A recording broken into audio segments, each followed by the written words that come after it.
नमस्कार दोस्तों, मैं आपका दोस्त डॉक्टर आशीष। दोस्तों, आज के वीडियो में हम जानेंगे कि होम्योपैथिक मदर टिंचर का प्रयोग बेहतर तरीके से हम कैसे कर सकते हैं। वे 5 ऐसी कौन सी गलतियां हैं जो हम अक्सर होम्योपैथिक मदर टिंचर का प्रयोग करते समय करते ही हैं।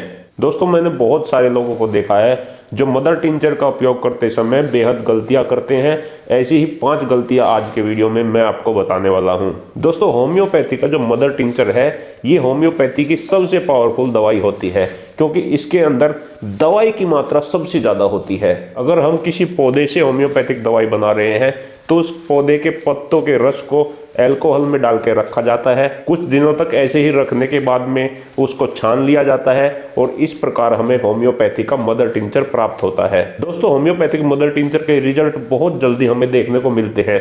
उसका कारण यही है कि इसमें दवाई की मात्रा सबसे ज़्यादा होती है। अगर हम डाइल्यूशन की बात करेंगे तो डाइल्यूशन में दवाई की मात्रा उतनी ज़्यादा नहीं होती, तो हमें होम्योपैथिक मदर टिंचर का बहुत सावधानी से उपयोग करना चाहिए। तो चलिए दोस्तों, अब मैं आपको वे 5 गलतियां बता देता हूं जो अधिकतर लोग होम्योपैथिक मदर टिंचर के साथ करते हैं। दोस्तों, पहली गलती जो अक्सर बहुत सारे लोग करते हैं वो ये है कि वे होम्योपैथिक मदर टिंचर की डोज लेते समय उसकी मात्रा का ध्यान नहीं रखते। बहुत सारे लोग ऐसे होते हैं, वे खुद ब खुद बिना किसी डॉक्टर की सलाह के ही अपने आप दवाइयां लेते हैं। ऐसे में वे 1 ml मदर टिंचर लेते हैं, 2 ml लेते हैं और कई बार 5-5 ml मदर टिंचर एक साथ ले लेते हैं। तो दोस्तों, इस प्रकार ज्यादा मात्रा में होम्योपैथिक मदर टिंचर अगर आप लेते हैं तो ये आपके लिए बेहद हानिकारक हो सकता है। मैं आपको यही सलाह दूंगा कि अगर आप कोई होम्योपैथिक मदर टिंचर यूज करना चाहते हैं तो उससे पहले एक बार डॉक्टर से परामर्श जरूर ले लें, क्योंकि कुछ होम्योपैथिक मदर टिंचर तो इतने ज़्यादा पावरफुल होते हैं कि उनकी केवल 5 बूंद ही आपके लिए पर्याप्त है। और कुछ मदर टिंचर ऐसे होते हैं जिनकी 10 बूंद आपके लिए पर्याप्त है और कुछ मदर टिंचर ऐसे होते हैं जिनकी 20 बूंद भी आप ले सकते हैं। दोस्तों, इस प्रकार आप कुछ मदर टिंचर को 5 बूंद ले सकते हैं, कुछ को 10 बूंद ले सकते हैं और किसी मदर टिंचर को आप 20 बूंद भी ले सकते हैं। ये अलग अलग मदर टिंचर पर डिपेंड करता है। जैसे अगर आप डायमियाना मदर टिंचर ले रहे हैं तो इसकी आप केवल 10 बूंद लीजिए, 10 बूंदे उसमें पर्याप्त हैं। अगर आप राउल्फिया मदर टिंचर ले रहे हैं तो इसकी भी 10 बूंदे ही पर्याप्त हैं। और दूसरे कुछ ऐसे मदर टिंचर होते हैं जिन्हें 20-20 बूंद भी लेना पड़ता है। जैसे अगर किसी को पथरी है तो उसे बर्बरिस वल्गरिस यूज करने के लिए डॉक्टर देते हैं।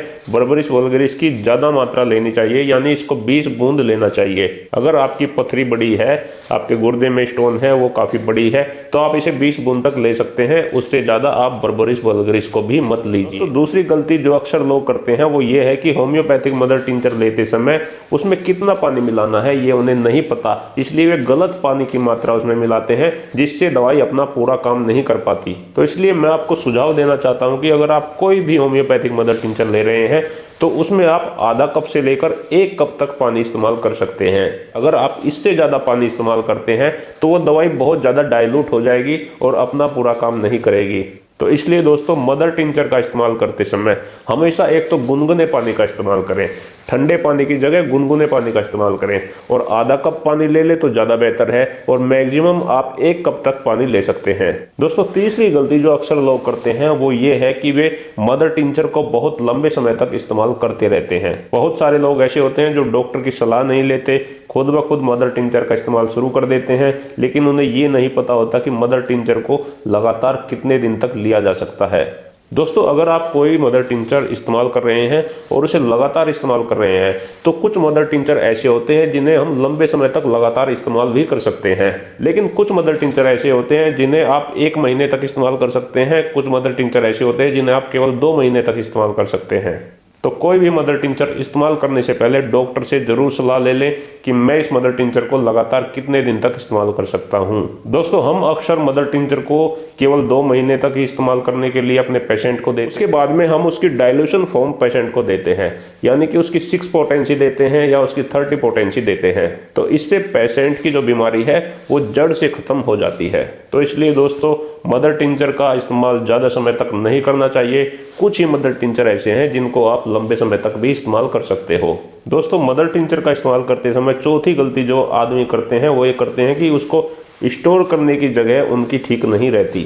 हमें होम्योपैथिक मदर टिंचर को ठंडी जगह रखना चाहिए, अंधेरी जगह रखना चाहिए, उसको सूर्य की रोशनी में या जहाँ पर डायरेक्ट सनलाइट आती हो ऐसे स्थान पे मदर टिंचर को नहीं रखना चाहिए। ठंडी जगह से मेरा मतलब है कि उसे ऐसी जगह पर रखो जहाँ पर अंधेरा हो। किसी अलमारी में आप उसे रख सकते हैं, अलमारी को बंद कर दें तो ऐसी जगह वो बिल्कुल सुरक्षित रहेगी। लेकिन ठंडी जगह रखने का ये मतलब नहीं है कि आप उसे फ्रिज में रख दो।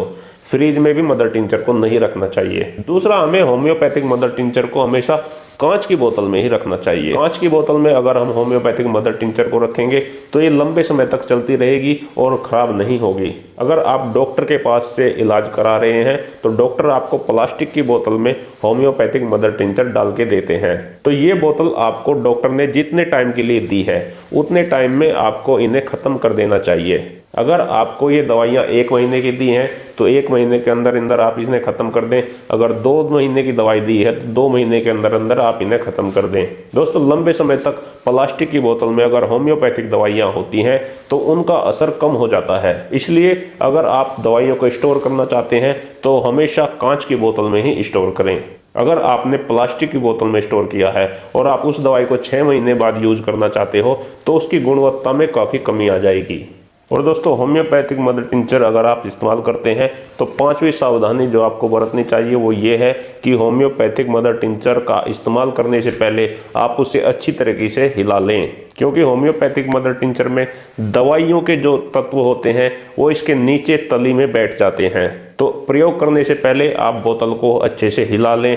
हिलाने के बाद ही आप इसका प्रयोग करें, क्योंकि डाइल्यूशन को तो आप बिना हिलाए भी प्रयोग कर सकते हो, उसमें कोई प्रॉब्लम नहीं है। लेकिन अगर आप मदर टिंचर का उपयोग कर रहे हो तो इसको प्रयोग करने से पहले अगर एक बार अच्छे से हिला लें तो सारी दवाई उसमें मिल जाती है। इस प्रकार होम्योपैथिक मदर टिंचर बहुत ही अच्छा रिजल्ट देते हैं। तो दोस्तों, वीडियो के अंत में मैं केवल आपको इतना कहूँगा कि अगर आप होम्योपैथिक दवाइयों का इस्तेमाल करना चाहते हैं तो उससे पहले एक बार जरूर अपने डॉक्टर से मिल लें और उनके अनुसार ही आप होम्योपैथिक दवाइयों का सेवन करें। कोई भी होम्योपैथिक मदर टिंचर लेने से पहले एक बार जान लें कि इसकी डोज कितनी लेनी है, दिन में ये हमें कितनी बार लेनी है, कितने पानी में डाल के लेनी है और इसका हम लगातार कितने दिन तक प्रयोग कर सकते हैं। तो दोस्तों, आज का वीडियो यहीं समाप्त करते हैं। मिलते हैं कल फिर एक नए वीडियो में। मैं आप सभी दोस्तों का बहुत बहुत धन्यवाद करता हूँ। आपको मेरा नमस्कार।